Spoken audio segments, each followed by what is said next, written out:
cho pi nhiêu phép không đâu đã to pi spa hay to phép không tiếc đấy chứ cái giờ nó lại bỏ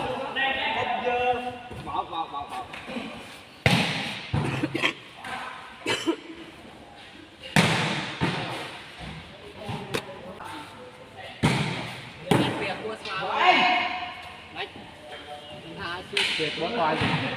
anh bao thôi tiếc quá nha anh đặt tay mấy tiếc quá nha mấy nuôi vậy ông phi à sáng rồi cái chọn rồi bây giờ bay đi bán cho anh ruột băng quá phải vậy vậy kia bay điện thoại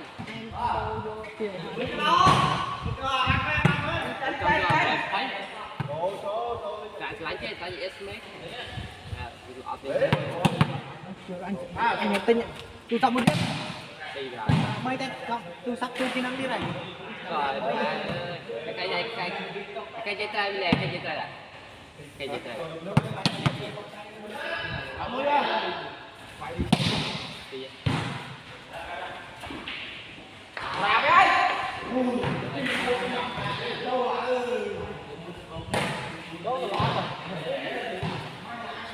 chốt đi con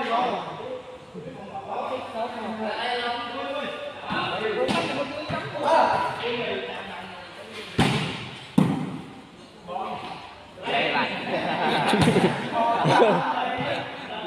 lấy lại